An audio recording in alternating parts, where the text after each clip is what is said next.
Academy नामक इस YouTube channel पर आपका स्वागत करता हूँ। तो आप लोग कैसे हैं? उम्मीद करता हूँ आप लोग अच्छे होंगे और आप लोग की पढ़ाई जो है बिल्कुल अच्छे ढंग से चल पा रही होगी। तो चलिए आज का क्लास हम लोग स्टार्ट करते हैं। अगर हम लोग पिछले क्लास के बारे में बात करें तो पिछले क्लास में हम लोग 9.1 प्रश्नावली का 7 नंबर प्रश्न तक देख लिए थे। आज के क्लास में हम लोग 8 नंबर प्रश्न देखेंगे और उसके बाद के प्रश्नों को भी हम लोग बारी बारी से देखते चले जाएंगे। ठीक है, चलिए आज का क्लास हम लोग स्टार्ट करते हैं प्रश्न संख्या 8 से। देखिए, सबसे पहले प्रश्न संख्या 8 जो है पढ़ लेते हैं और उसी आधार पर इसका स्ट्रक्चर बनाएंगे। कहें कि बिना स्ट्रक्चर के माध्यम से इसको जो है सॉल्व करना अत्यंत ही कठिन होगा। ठीक है, तो आप लोग समझने का प्रयास कीजिएगा। आप लोग स्क्रीन पर लगे क्वेश्चन को देख सकते हैं। बोला जा रहा है कि एक पेडेस्टल के शिखर पर एक 1.6 मीटर ऊंची मूर्ति लगी। भूमि के एक बिंदु से मूर्ति के शिखर का उन्नयन कोण 60 डिग्री है और उसी बिंदु से पेडेस्टल के शिखर का उन्नयन कोण जो है 45 डिग्री है। तो पेडेस्टल की ऊंचाई जो है हम लोग को बतानी। ठीक है, तो अब हम लोग आगे बढ़ते हैं और उसी आधार पे क्वेश्चन के आधार पे चित्र जो है बनाने का प्रयास करते हैं। देखिए, बोला जा रहा है कि एक पेडेस्टल के शिखर पर एक 1.6 मीटर ऊंची मूर्ति लगी। मान लीजिए ये हमारा एक पेडेस्टल है, बिल्कुल ऊर्ध्वाधर खड़ा है और इसके शिखर पर मान लीजिए ये जो है ए बी हमारा पेडेस्टल है। इसके शिखर पर जो है एक 1.6 मीटर ऊंची मूर्ति जो है लगी हुई है। ठीक है, एक 1.6 मीटर मूर्ति लगी हुई है। इसकी लंबाई जो है AC। ठीक है, इसकी लंबाई 1.6 मीटर ये मूर्ति है। उसके बाद ये हम लोगों से बोला जा रहा है कि भूमि के एक बिंदु से मूर्ति के शिखर का उन्नयन कोण 60 डिग्री। मान लीजिए भूमि पर एक बिंदु ये वाला है। ठीक है, यहाँ से अगर देखा जाए यहाँ से तो मूर्ति के शिखर का जो उन्नयन कोण है वो है 60 डिग्री। ठीक है, उसके बाद ये हम लोगों से बोला गया कि उसी बिंदु से पेडेस्टल के शिखर का उन्नयन कोण 45 डिग्री। उसी बिंदु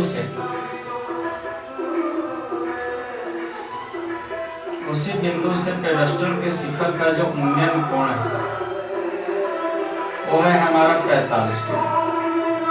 ये जो है 45 डिग्री। ठीक है, उसके बाद जो है हम लोगों से ये बोला गया है कि पेडेस्टल की ऊंचाई जो है ज्ञात कीजिए।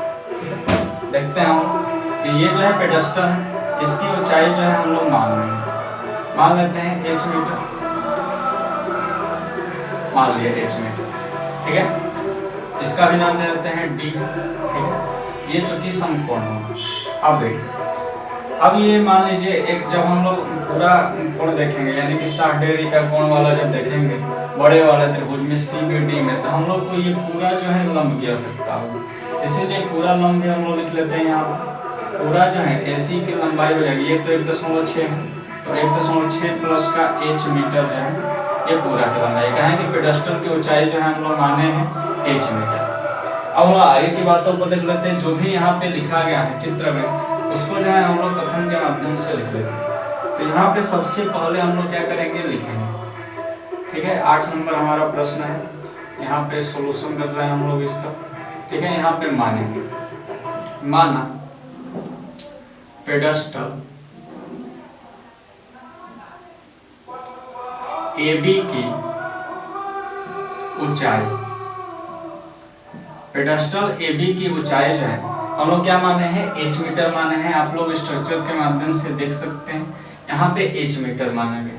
ठीक है, अब यहाँ पे कुछ और चीजें दी हुई हैं। मूर्ति की ऊंचाई दी हुई है, मूर्ति की लंबाई भी बोला जा सकता है या ऊंचाई भी बोला जा सकता है। तो मूर्ति की लंबाई ये लिखते हैं, मूर्ति की लंबाई यानी कि AC बराबर जो है 1.6 मीटर दिया गया और थीटा का इसमें 2 वैल्यू दिया गया, वो भी लिख लेते हैं। उन्नयन कोण हम लोग को 2 गिवन है, एगो 60 डिग्री है और एगो जो है 45 डिग्री। बिल्कुल हम लोग लिख लेंगे इसी प्रकार से। उसके बाद जो है हम लोग प्रश्न से आएंगे तो हम लोग को तो खाली h से मतलब है, h का वैल्यू निकालना है। लेकिन हम लोग जो है सबसे पहले छोटा वाला त्रिभुज में देखेंगे, उसके बाद ये जो इक्वेशन के रूप में बन गया 1.6 प्लस है। बड़े वाले त्रिभुज में देखेंगे तो आसानी से आ जाएगा। अब यहाँ लिखते हैं समकोण त्रिभुज। समकोण त्रिभुज ABD में, ABD में जब हम लोग देखेंगे तो यहाँ पे हम लोग को दिख रहा है, तो ये तो थीटा है 45 डिग्री, और थीटा के जो सामने वाली जो भुजा होती है उसको हम लोग बोलते हैं लंब, और नीचे वाली जो भुजा होती है उसको बोलते हैं आधार। लंब और आधार के संदर्भ में दो सूत्र होता है, तो tan थीटा का एक होता है cot थीटा का। तो हम लोग tan थीटा, हमारे पास दो विकल्प उपलब्ध है। tan थीटा का सूत्र लेते हैं P/b हो जाएगा, ठीक है। यहाँ पे थीटा के स्थान पे आप लोग देख पा रहे होंगे कि 45 डिग्री दिया गया, तो 45 डिग्री लिख दिया जाएगा।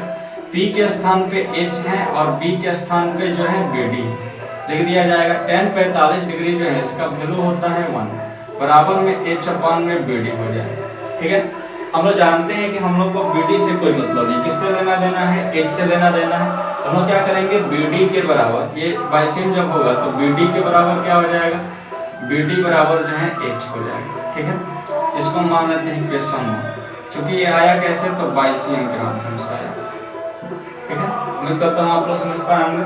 अब हम लोग आगे की बातों को देख लेते हैं। देखिए अब यहाँ पे लिखा जाएगा, अब समकोण त्रिभुज, समकोण त्रिभुज CBD, अब बड़े वाले त्रिभुज में ले लेते हैं CBD। इसमें जब हम लोग देखेंगे तो ये तो पूरा जो है लंब हो जाएगा, नीचे वाला आधार हो जाएगा, तो tan थीटा का ही सूत्र लगेगा इसमें भी, tan थीटा P/b, ठीक है। अब आगे की बातों को इधर करके देख लेते हैं।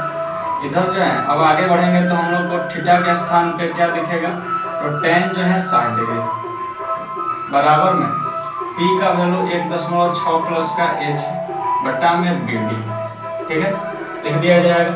उसके बाद जो हम लोग जानते हैं कि tan 60 डिग्री का वैल्यू होता है √3, 1.6 प्लस का H, BD का वैल्यू क्या है, H, यहाँ पे लिख दिया जाएगा कि यहाँ पे BD बराबर H जो है समीकरण के रूप में माने, यहाँ पे लिख दिया जाएगा समीकरण 1 से, समीकरण से ये टर्म आ गया। अब हम लोग जब आगे बढ़ेंगे तो यहाँ पे भी बाइसिम करना पड़ेगा। बाइसिम जब हम लोग करेंगे तो ये हो गया √3H, ठीक है। ये बराबर में क्या हो जाएगा, 1.6 प्लस का H हो जाएगा। चूंकि हम लोग को H का वैल्यू ज्ञात करना, तो H जो है LHS में उपस्थित है, तो इसको RHS में उपस्थित है, इसको LHS में लेके आएंगे, तो ये हो जाएगा √3H माइनस का H बराबर में 1.6, ठीक है। अब हम आगे बढ़ते हैं। अब यहाँ पे क्या हो जाएगा, यहाँ से H जो है कॉमन किया जा सकता है, इधर हो गया √3 माइनस 1 बराबर का 1.6, चूंकि ये तो गुणा में है, √3 माइनस 1 H का वैल्यू निकालना है, तो इसको जो हम लोग इधर लेके आएंगे, तो H इज इक्वल टू हो जाएगा 1.6 बटा में √3 माइनस का 1। ये चूंकि अपरिमेय संख्या के रूप में प्राप्त हुआ है, तब इसको परिमेय बनाना पड़ेगा, तो हर का प्रमेय का हम लोग करेंगे, √3 प्लस 1 बटा में √3 प्लस 1 रखेंगे। अब यहाँ पे हम लोग जब गुणा करेंगे तो H इज इक्वल टू आ जाएगा 1.6 इंटू √3 प्लस का 1, ठीक है। ये हो गया a माइनस बी इंटू का a प्लस बी, तो ये होता है a² माइनस b² का सूत्र होता है। √3 का स्क्वायर करेंगे 3 हो जाएगा, 1 का स्क्वायर करेंगे 1 हो जाएगा, माइनस में होगा। अब यहाँ पे आगे की बातों को इधर करके देख लेते हैं। देखिए अब यहाँ पे H इज इक्वल टू क्या हो जाएगा, H बराबर हो जाएगा 1.6 इंटू √3 प्लस 1 बटा में 2 हो जाएगा। 3 में से 1 घटेगा, क्या बचेगा, तो 2 बचेगा। 2 से ये जो है 0.8 बार में घटेगा, है कि 2 8 16 होता है, एक अंक के बाद दशमलव है तो एक अंक के बाद दशमलव लगा देंगे, ठीक है। तो H इज इक्वल टू हमारे पास आ गया 0.8 इंटू का √3 प्लस 1 मीटर। यही जो है हमारा इसका उत्तर हो जाएगा, ठीक है, 0.8 इंटू √3 प्लस 1। अतः करके आप लोग ये लाइन लिख लीजिएगा, पेडेस्टल AB की ऊंचाई बराबर h मीटर बराबर में 0.8 इंटू √3 प्लस 1 मीटर। उम्मीद करता हूँ आप लोग हमारी बातें समझ पाए होंगे, ठीक है। आप लोग इसका स्क्रीनशॉट कर लीजिए।